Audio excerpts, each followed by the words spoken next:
Welcome to Storytime with Grandad. This is The Crows of Pearblossom by Aldous Huxley, with illustrations by Sophie Blackall, and it's published by Abrams Books for Young Readers.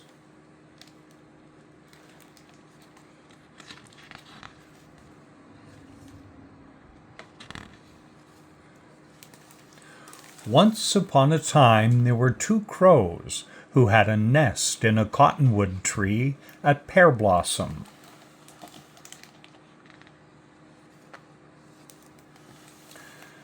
In a hole at the bottom of the tree lived a rattlesnake. He was very old and very big, and when he shook his rattles, the noise was so loud that he could be heard by the children at school in Little Rock. Most of the time he slept, but every afternoon, punctually at 3:30, he used to crawl out of his hole, climb the tree, and look into the crow's nest. If there was an egg in the nest, which there generally was, he would swallow it in one mouthful, shell and all. Then he crawled back into his hole and went to sleep again. When Mrs. Crow came back from the store, where she went every afternoon to buy her groceries, she would find the nest empty. "What can have happened to my darling little egg?" she would say as she hunted high and low. But she never found it, so after tea she laid another one. This had gone on for a long time, when one day Mrs. Crow came home earlier than usual and caught Mr. Snake in the act of swallowing her latest egg. "Monster!" she cried. "What are you doing?" Speaking with his mouth full, the snake answered, "I'm having breakfast." And he glided down the tree and back into his hole. When Mr. Crow came home that evening from Palmdale, where he worked as an assistant manager in the drugstore, he found his wife looking very pale, pacing up and down the branch outside their nest. "What's the matter, Amelia?" he said. "You look quite ill. You aren't overeating again, are you?" "How could you be so coarse and unfeeling?" Mrs. Crow burst out. "Here am I, working myself to the bone for you, when I'm not working, laying a fresh egg every single day, except Sundays, of course, and public holidays. 297 eggs a year, and not a single chick hatched out. And all you can do is ask if I'm overeating. And when I think of that dreadful snake, I go all of a tremble." "Snake?" said Mr. Crow. "What snake?" "The one that ate my darling little eggs," said Mrs. Crow, once again bursting into tears. When at last she was able to explain what had happened, Mr. Crow shook his head. "This is serious," he said. "This is the sort of thing that someone will have to do something about." "Why don't you go down to that snake's hole and kill him?" asked Mrs. Crow. "Somehow I don't feel that's a very good idea," Mr. Crow answered. "Abraham, you're scared," said Mrs. Crow. "Scared?" repeated Mr. Crow. "I never said I was scared. All I said was I didn't think your idea was a very good one. Your ideas are seldom good, I might add, and that's why I shall go and talk to my friend Owl. Owl's a thinker. His ideas are always very good." So off he flew to the tall poplar in Mr. Yost's garden, where the Old Man Owl had his home. Old Man Owl, who had worked a night shift and slept all day, was just getting up when Mr. Crow knocked at his door. "Oh, come in, Abraham," he said. "Excuse my being in my bedroom slippers." Mr. Crow took a seat, and while Old Man Owl shaved and combed his feathers, he told him the whole story. "Well," said Old Man Owl when he finished, "there's obviously only one thing to be done." "What's that?" "Wait and see." And with that, Old Man Owl opened the door and flew down into the middle of Mr. Yost's alfalfa patch, which had been irrigated that day and was still quite wet. "Oh, it's all muddy," said Mr. Crow as he landed beside his friend. "Abraham, you talk too much," said Old Man Owl. "Keep your beak shut and do exactly what I do." So saying, he took a big handful of mud and began to shape it in the form of an egg. Mr. Crow did the same, and when they finished, Old Man Owl flew up to the roof of Olivia's house, just where the chimney came up from the living room. The stove was burning and the chimney was very hot. Old Man Owl dropped the 2 eggs into an old tin can and placed the can on top of the chimney.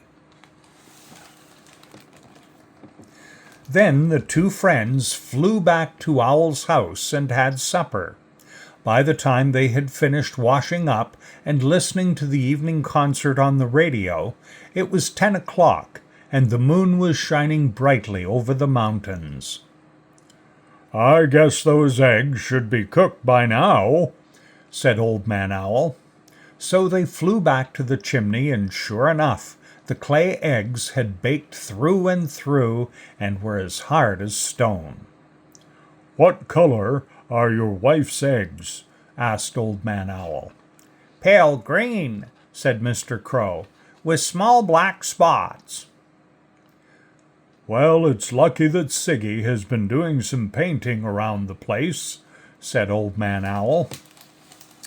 And, taking the can with the eggs, he flew down to the table outside the kitchen door, where there were several pots of paints and some brushes. When the eggs had been painted so as to look exactly like real eggs, Old Man Owl and Mr. Crow dried them over the chimney, and about midnight, when the paint was quite hard, they flew back to the old cottonwood tree where Mrs. Crow was impatiently waiting for them. "Well," she cried, "which one of you has decided to go down the hole and kill the snake?" "Neither of us," said Mr. Crow. "Neither of you!" screamed Mrs. Crow. "Then must 297 of my darling eggs disappear down that vile serpent's throat. Must my heart go on being broken, day after day, forever?" "Amelia," said Mr. Crow, "you talk too much. Keep your beak shut and get out of your nest." Mrs. Crow did as she was told, and Old Man Owl took the eggs out of the can and placed them into the nest. "What are these for?" asked Mrs. Crow. "Wait and see," said Old Man Owl, and with that he flew off toward Llano, where he had an appointment with a friend to go gopher hunting.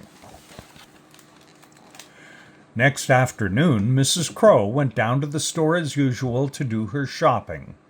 While she was gone, Mr. Snake woke up and, feeling hungry, came gliding out of his hole, up the tree, and along the branch to Mr. and Mrs. Crow's nest.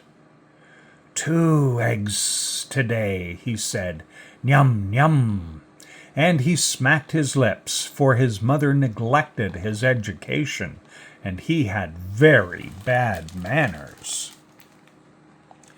Then he stuck out his neck and swallowed the 2 eggs whole, first one and then the other.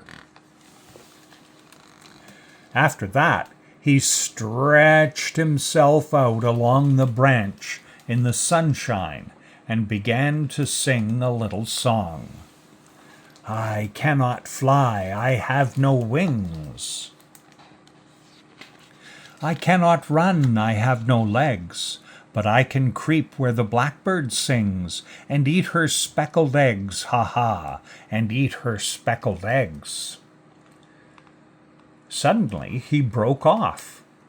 Those eggs must have very thick shells, he said to himself. Generally they break before they even get to my stomach, but this time they seem different. All at once he began to have the most frightful stomach ache. Ow, he said. Ow, ah. But the stomach ache only got worse and worse. Ow, oh, ah. Mr. Snake began to writhe and wriggle and twist and turn.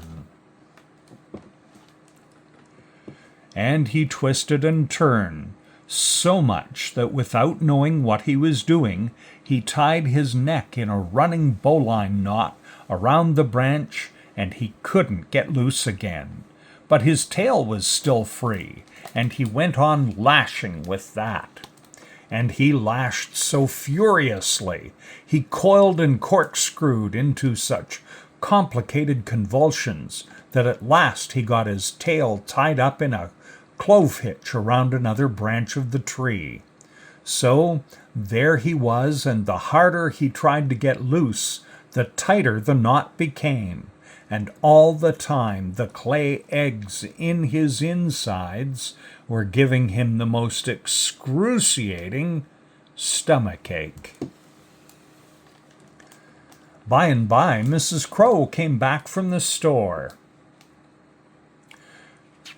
And at first, when she saw the snake, she was frightened. But soon she noticed how tightly he had tied himself up, and she felt very brave, and proceeded to give the snake a very long lecture about the wickedness of eating other people's eggs. Since that time, Mrs. Crow has successfully hatched out 4 families of 17 children each, and she uses the snake as a clothesline on which to hang the little crow's diapers.